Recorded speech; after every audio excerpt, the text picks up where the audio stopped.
trembling under my feet with that one.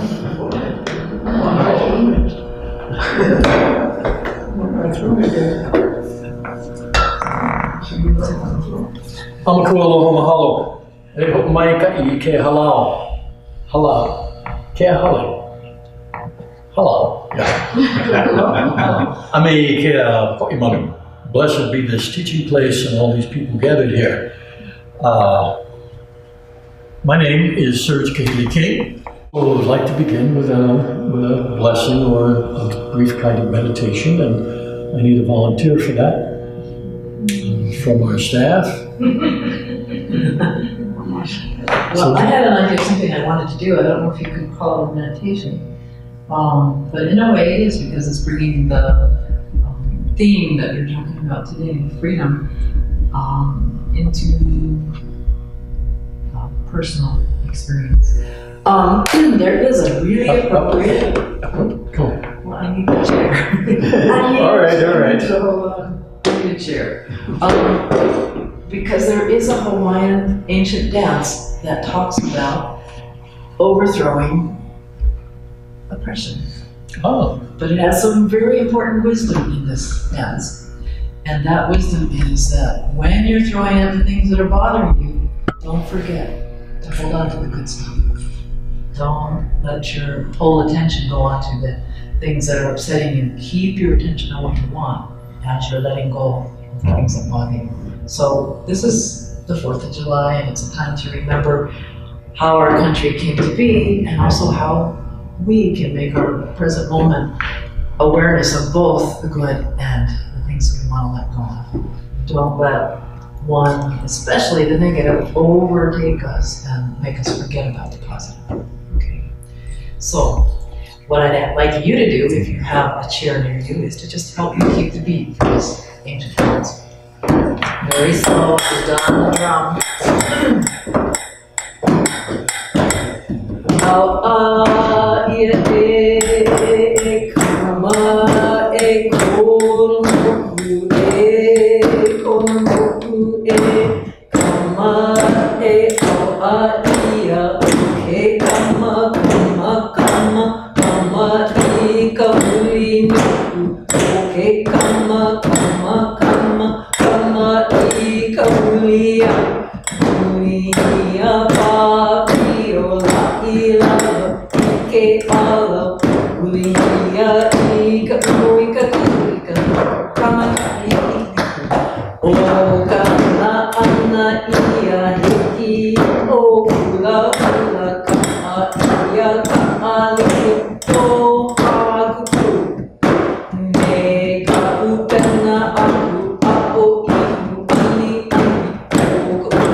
And so the very last line talks about an ancient god, Kanaloa, but also about the inner Kanaloa, the balance between your conscious and subconscious minds, your ku and your nono.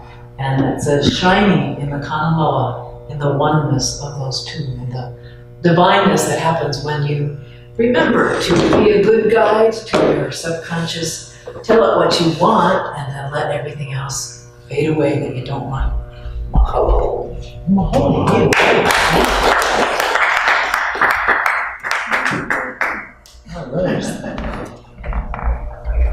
Now, let's have some storytelling. We already had some storytelling. Let's have some more storytelling. Based on the theme that we have today, these are 3 short stories that can be called the Tyrants of Ka'u. 3 stories about chiefs on the Ka'u part of this island. And the first one was a chief in ancient times, long before Captain Cook, Don't forget that. That's the equivalent of once upon a time. And his name was Hala'ea. And the problem with Hala'ea was he was a very, very greedy man. And one of the things that he used to do was he wanted everything. He wanted everything for himself. So one of the things he did, they used to have big fishing down along the coast of Ka'u, all the way around South Point and up toward Kona.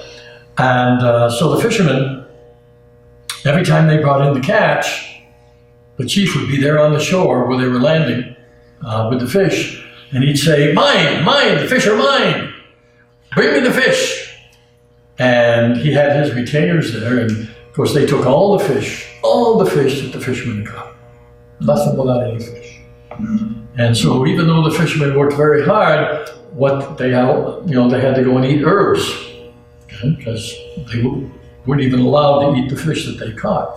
So this went on for a long time, and the fishermen were getting more and more disgusted with it, until finally it came ahi season. Now ahi, the big yellowfin tuna, it's a very big fish. So they got out their special big bone hooks, usually made from the thigh of a lucky person, and made of Olona fiber, which is the toughest fiber in the entire world that they used to have on these islands a lot. And so they went out with their fishing to catch the ahi. And the chief, he really wanted this ahi, and so he wanted it so much that he got his canoe, his people to paddle him out, so he'd make sure that he got all the ahi. And so they started catching the ahi and then loading up their canoes, and he'd say, "Mine, mine, the fish are mine, bring them here to me." And the canoes would come over and they'd unload the ahi in the canoe, and he kept saying this over and over again, and they kept loading it and kept loading it and kept loading it, and finally he saw that, after the fourth or fifth or sixth load was piled into his canoe was getting kind of low in the water, and he says, "The chief has enough." And the fishermen all said, "No, the chief must have it all." And they kept loading it until the canoe sunk with all his retainers, and they never saw the chief again. And so then they happily went home and fished for the rest of their lives, for themselves and for their families. Okay? The second story is of another chief called Koihala. And you notice the word hala in both of these names. Hala is a word that can also be about somebody who makes a mistake or acts mistakenly. Today the word is used for sin, but it doesn't have quite the same meaning as that word has today. Anyway, he was Koihala. And he had a different kind of a situation. He was a chief who could not make up his mind. And he didn't care what problems this caused with anybody else. He would just always procrastinate or change his mind whenever he felt like it, regardless of what anybody else was doing. Well, one time the chief was out at sea on his canoe, and he sent word to his people and to get a big feast ready because he was going to be hungry. And he told them a particular beach on the east side, on the west side of South Point, where he wanted them to go and meet him. And so they prepared the feast and they brought it down to the beach and they're waiting for him. And just the time they got there and they got everything all set up, and they saw the chief heading for another beach, about 20 miles north. So all right, they gathered all the stuff up and put everything together and repackaged it and traveled overland to get to this other beach where the chief was coming in, and they got it all set up there again, and now he's going south again. So they packed it all up and got it all ready to go, and finally down close to South Point this time and set it all up, waiting for the chief to come in. And he's heading around for Na'alehu. So they packed everything up and got everything going and put it all together and went over the ridge and climbed down the mountain with all the feast stuff and sat there on the beach and spread it all out for the chief. And they saw the chief's canoe out there beyond the breakers, but he was just kind of looking around, gazing at the sky and talking to his crew, and it was getting later in the day and later. Now the people have been traveling and traveling and traveling and traveling, and they're tired and hungry and thirsty, and normally you don't eat until the chief takes the first bite. But they said, well, as we would say today in slang, the heck with this noise. And so they just, while they're sitting there on the beach, they just opened everything up, ate their fill, and filled the packages back with rocks.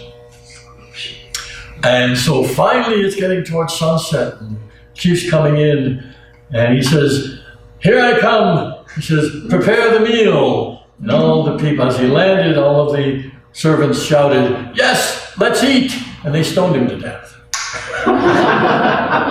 And then they went their merry way. Now there's a play on words there, because in Hawaiian the word "I," which mean, and you have to say "I" with a little glottal stop, otherwise you're saying something else. And but it means to eat, but it also means to destroy. So it's a kind of a play on words when they said, "Yes, let's eat." Okay, at the end there. Okay, so then there's a third story. The third story is Kalani, another chief. And this chief was very full of pride, very full of himself. He wanted everybody to treat him with respect, to give him flattery. He wanted to be treated like a god. And then one day he decided, well, what he really needs is a temple dedicated to himself. So he ordered everybody, he picked out what's the best place to have a temple to be. He picked this spot high up on a cliff and ordered all the people of his land to gather everything that was necessary. So people had to climb up and they had to clear it, and other people had to bring pebbles up, and other people had to go get rocks for the walls from a distant place. And he just kept them going, and telling them to do this and telling them to do that. And the only reason, it took weeks, it took months to get all this stuff together. The only reason the people kept going because the king promised them that if they kept working, they would build this temple and they'd never have to pay taxes again. And they said, well, okay, that sounds worth it.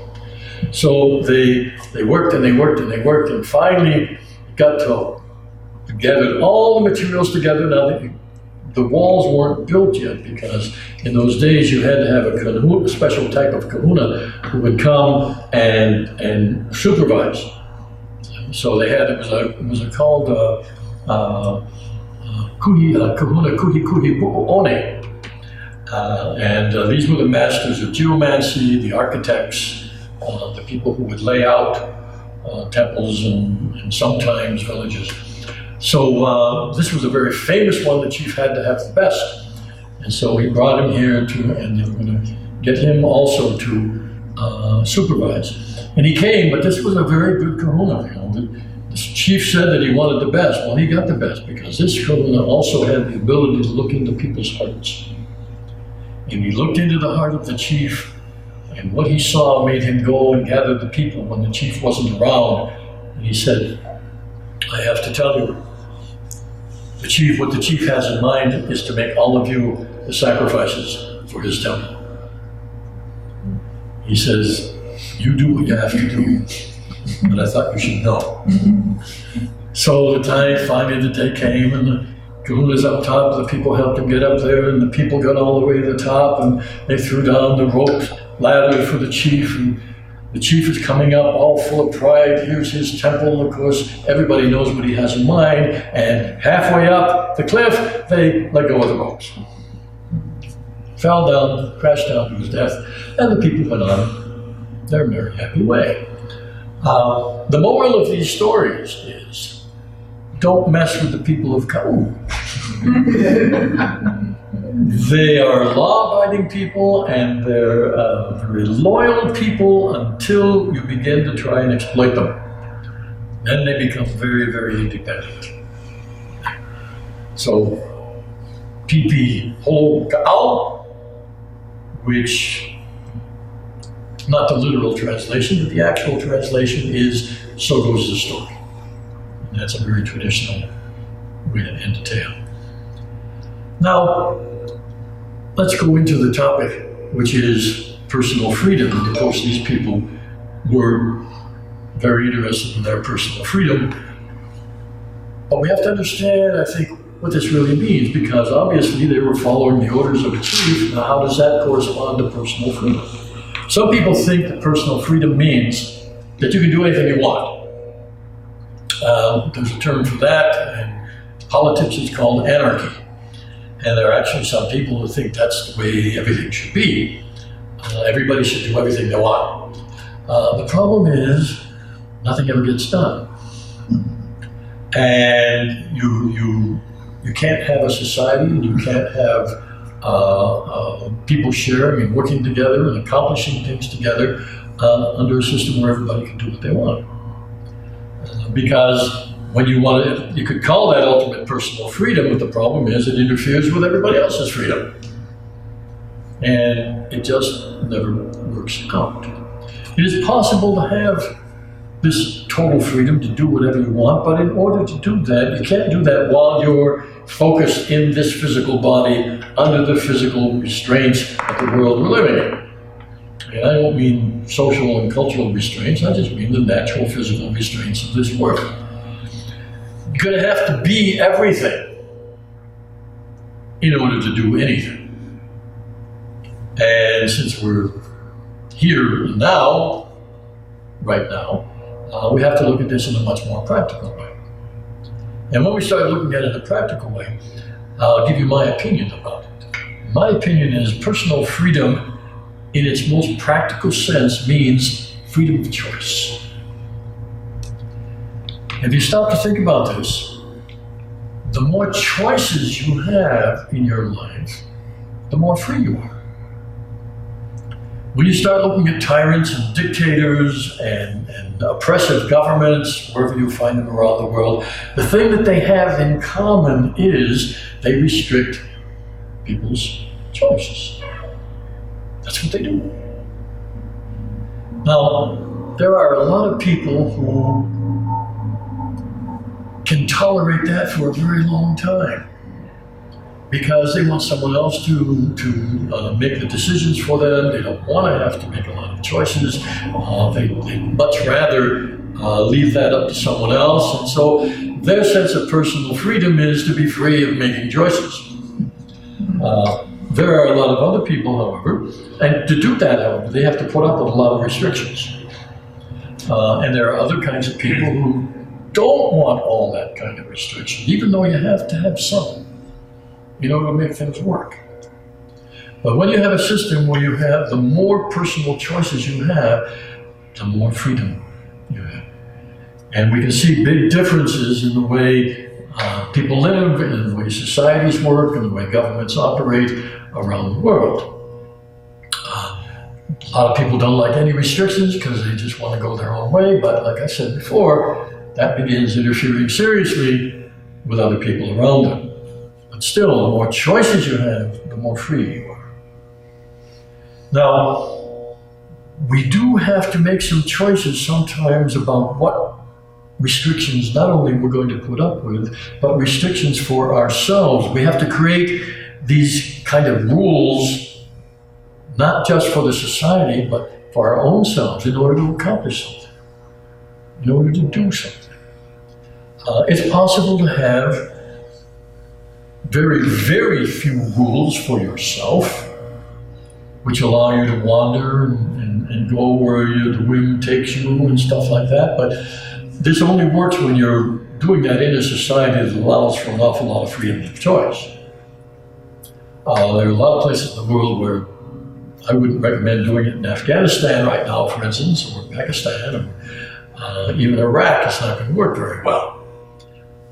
And some people are trying it and getting into deep trouble because of that. But it is one way to live a life with quite a bit of freedom of choice of more doing things. But that's fine if you're that kind of a person. But there are other people who want to accomplish something, want to do something, want to learn things, want to help other people. Now, when you're getting into that, then you're going to have to make some choices that are also restrictive choices. One of the ones that a lot of people have trouble with is simply do this or do that. I've run across a lot of people in counseling over the years and who are really excited about doing a lot of things. Well, I want to do this and this and this and this.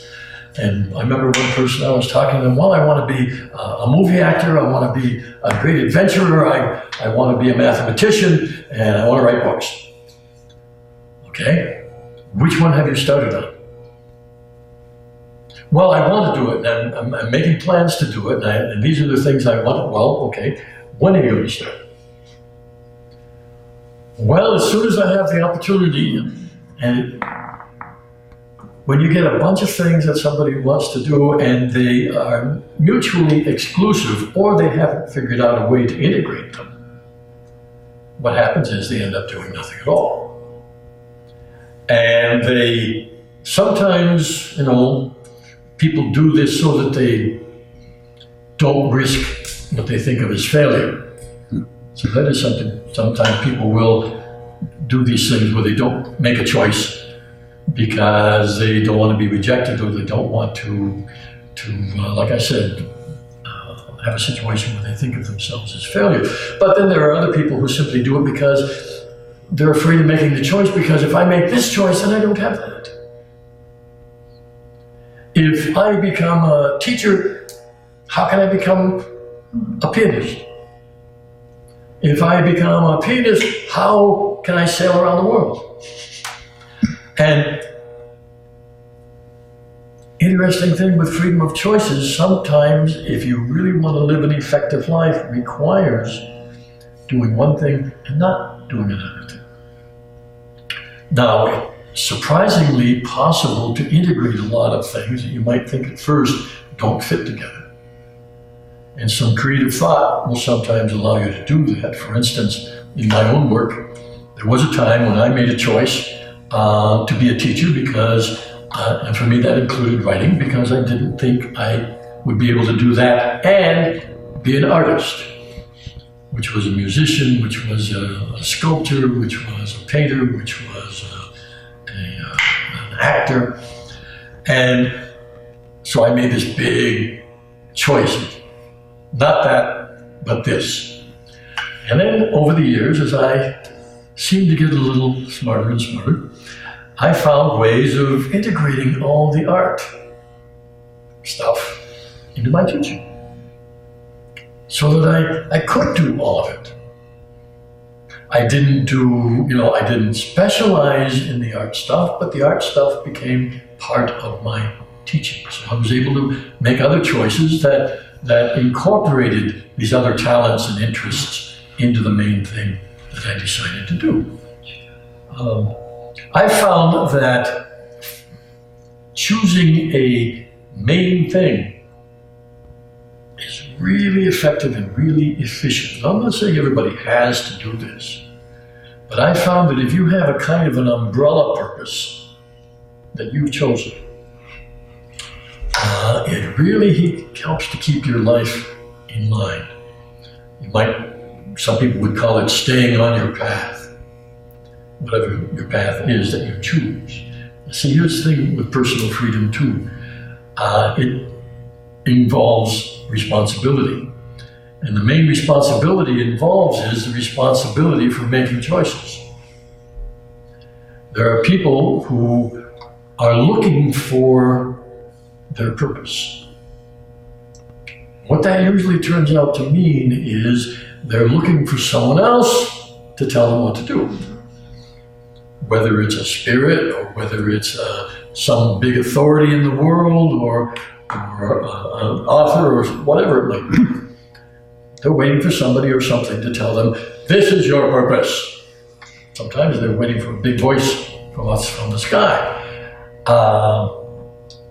This rarely turns out.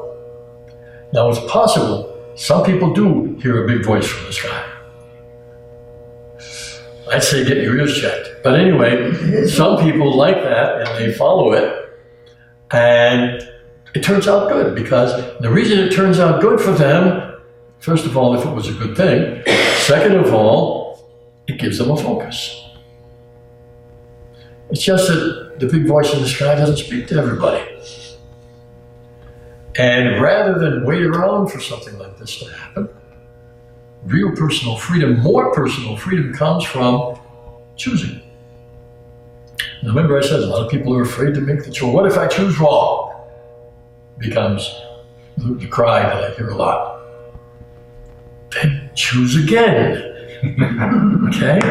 You know, making a choice doesn't have to be the only choice you ever make for your life. Okay? Choose again. That's the freedom. Okay? You're not stuck just because you make one choice. Okay? And so this is part of the freedom as well.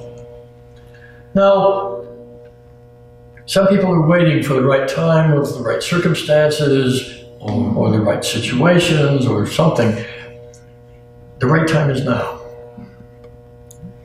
Now is the time to make the choices. And there's something that I've learned that's very, very useful in making choices and picking directions and moving in your life. If there are things that you don't like, things that in life that you resist, a lot of rules you have about stuff that is right or wrong, and you're faced with a lot of that stuff in the world, it's much more difficult to make a choice and move.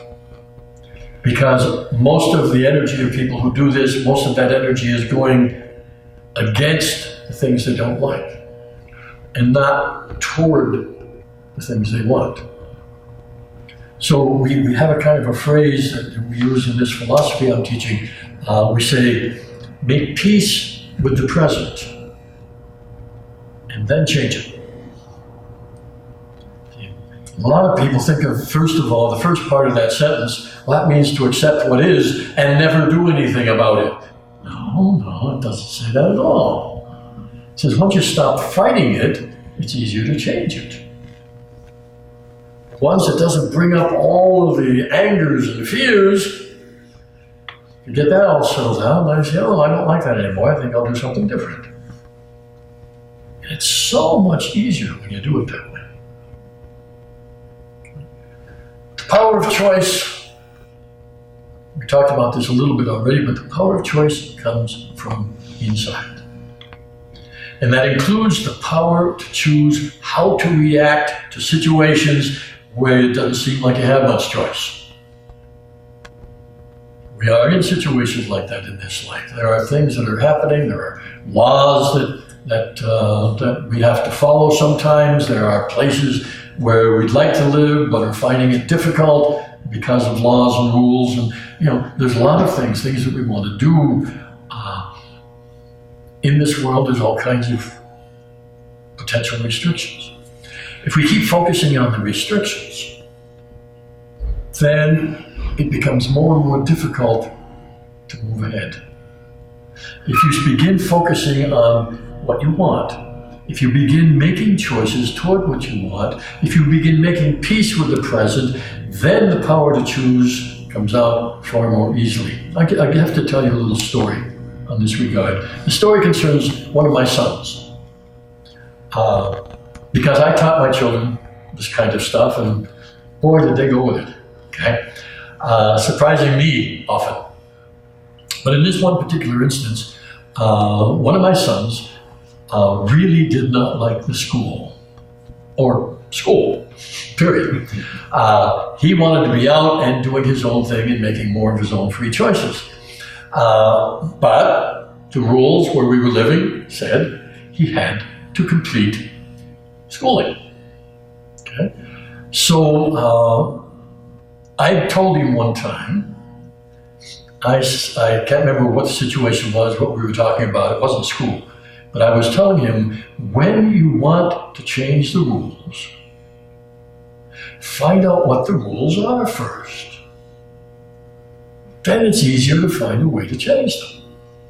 I don't know what we were talking about, but I remember telling him that.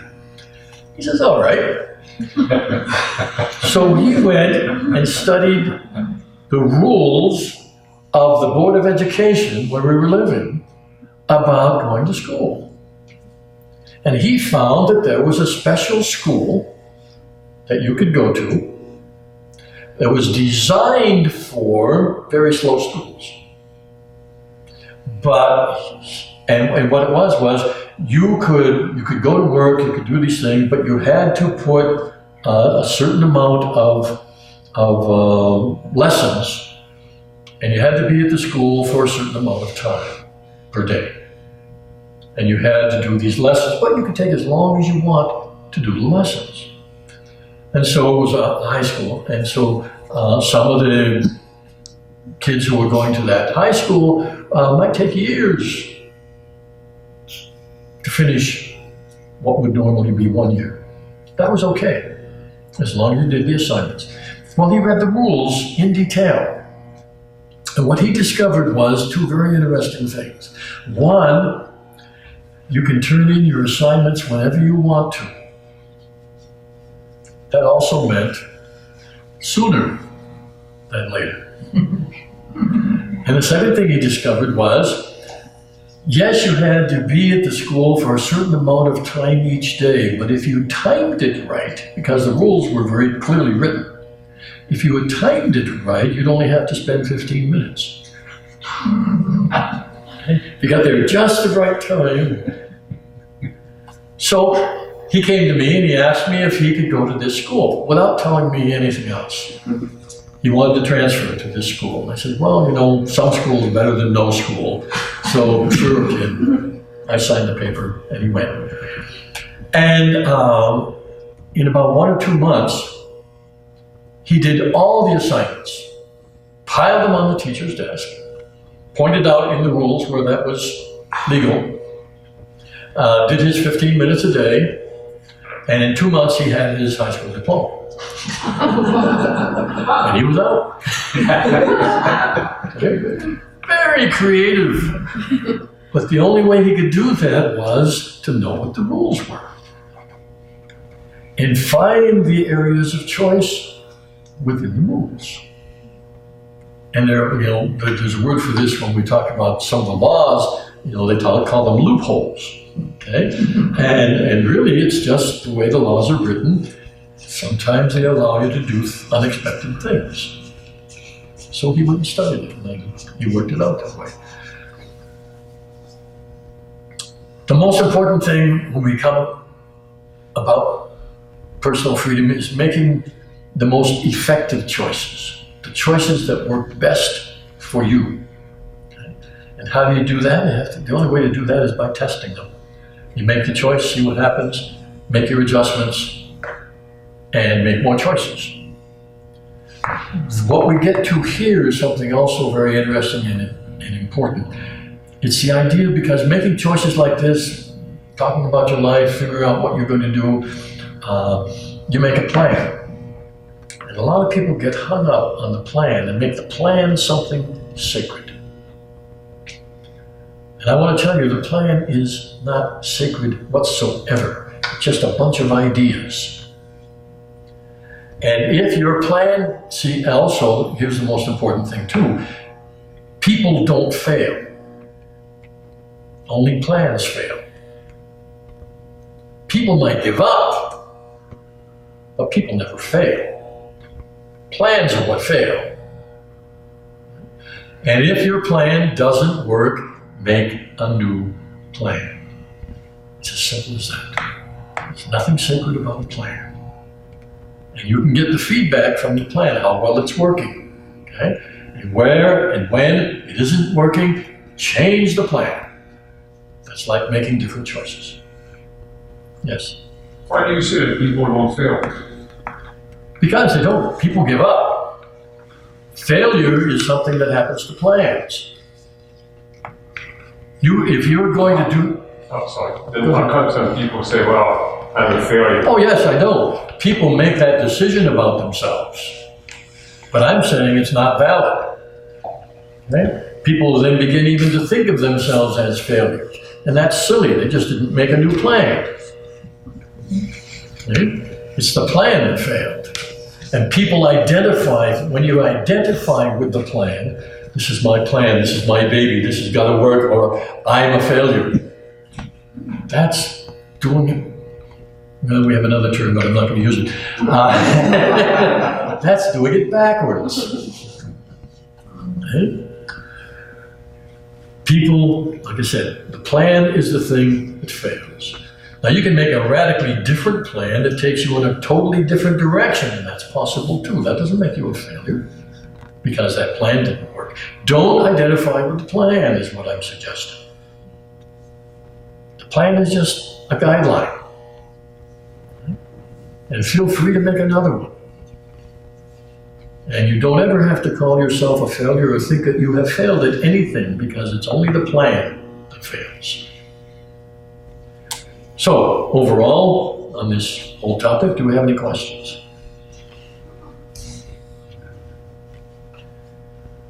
That's good. You know, at the beginning of the story, after the story, you said that anarchy doesn't work, but what about Italy? Italy? Well, actually, Italy has an awful lot of laws. They have a lot of rules. You'd be surprised. But nobody respects them. Well, there is that. A lot of the people are Italians are very independent-minded, though, like the people of Ka'u. And if the law isn't working for them, well, they'll do something anyway. But I've been there recently. It's not total anarchy. It is not what you would consider stable either. But people are getting along, people are doing fine, the cities are working, the planes work, and stuff works enough. Okay? So they probably have more freedom of choice than a lot of other places in Europe. But it couldn't be called total anarchy, no. Total anarchy doesn't work. But I understand what you mean. You know, they had a member of the government had a meeting to fight what they call absenteeism at work. Yes. Everybody has a second job under the table. Right. And they have an official job, but they only show up 2 days a week or something. That sounds like Hawaii. So that Talking about absenteeism, right? So there was a national debate because of the crisis. Yes, right. Well, it would produce. Yes, right. When they had the meeting at the, I think it was the Senate or something like that, and all the senators were supposed to be present, then only 1/3 of them were there, but the other ones were busy with them. Yeah, right. That makes it difficult. Talking about trying to fix this problem in Italy about absenteeism, and that nobody showed up for the vote hardly. Okay? Yeah. That's not restricted to Italy, but it is really an expression of freedom of choice. Again, and it brings us to the whole thing of motivation. Why would you want to do something that you don't want to ordinarily wouldn't want to do? There's got to be a benefit in it for people. There are a lot of things, like in school, they have a big problem with not so much absenteeism, but a mental absenteeism. That they go by different names. They call it syndromes, which means they can give them a pill for it. Attention deficit disorder, the disorder is in the system. They're not making it interesting enough. That's the problem, okay? If you make it interesting enough, the kids will pay attention. Otherwise, they're bored out of their minds. They just don't know how to make it interesting. Recently we were watching a program done by the History Channel, a whole series called Revolution. And it's all about, in detail, about the American Revolution. And all acted out on locations. And it was absolutely fascinating. And it was even fascinating, I have to say this, it was even fascinating to my wife, who hated history in school. It was the most boring subject that she could think of. But there it was, and when it was presented in this dramatic way, with all the details of the stuff that people had to deal with, and the choices that they had to make, it was absolutely riveting, caught and held her attention. Okay, we watched it for hours together because it was made interesting. Now, if they showed that kind of stuff in school, they'd have an awful lot more attention for that kind of a thing. It is possible to teach in any subject in an interesting way. It's also possible to do it by rote, so that you don't have to think too hard. And unfortunately, a lot of education is like that. And so we have children who fidget and move around and think about something else, and there's got to be something, the system says there's got to be something wrong with the children. Reminds me of a story in Africa. I was working in community development, and I worked with a lot of the Peace Corps.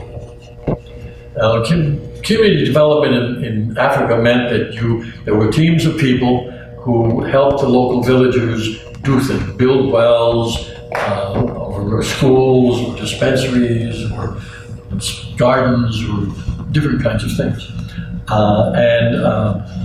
The problem, of course, they were having a problem. The Peace Corps people came to this big meeting with the bureaucrats of the government. And they were saying that the system isn't working. The system is not flexible enough.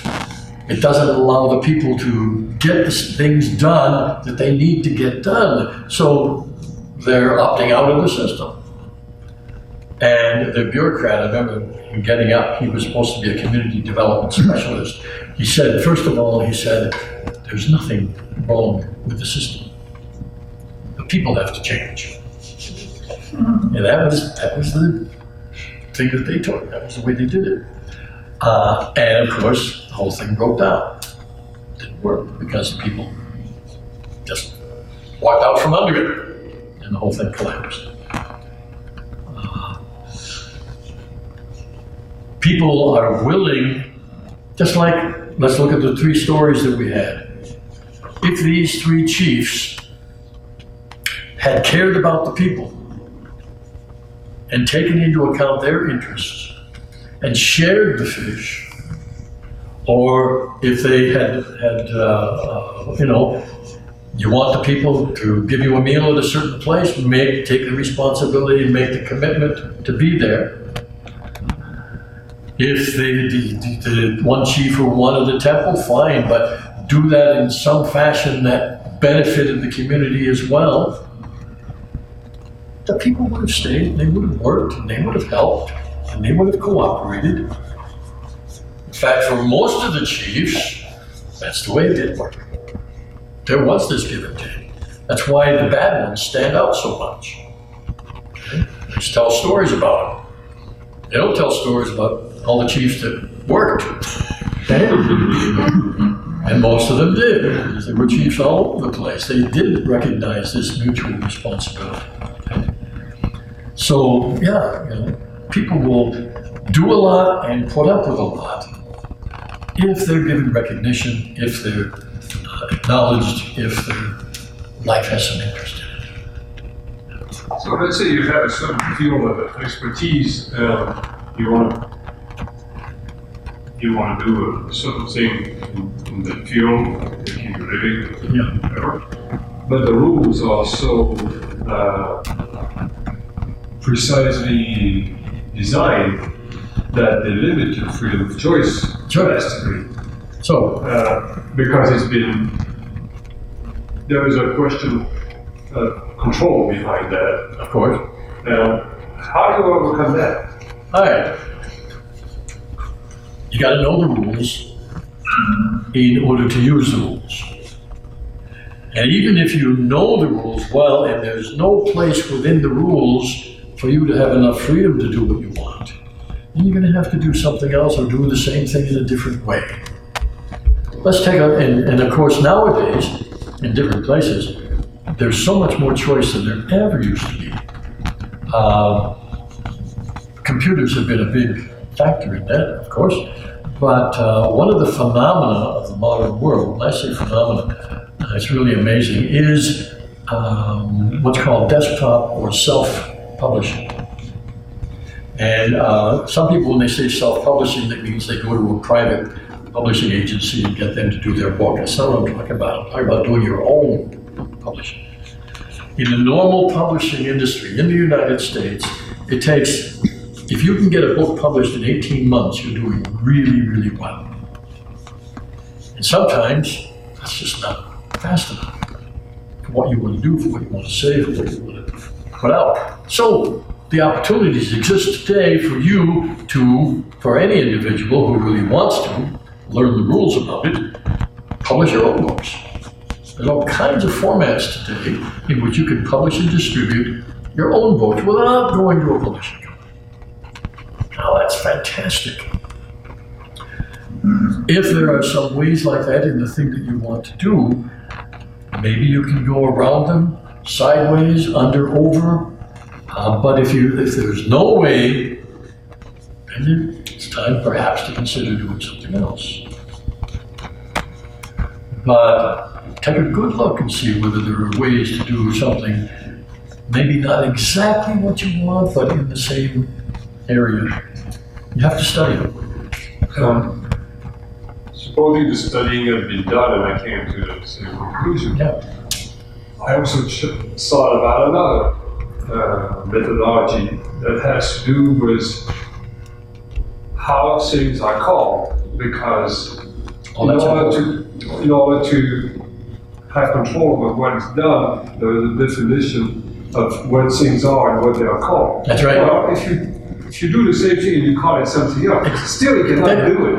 Oh no, sure, wait a minute. In some professions, you can. For instance, there are certain terms in the United States. This is very common because they precisely spell out things. And so, I, for instance, in California, which where is it?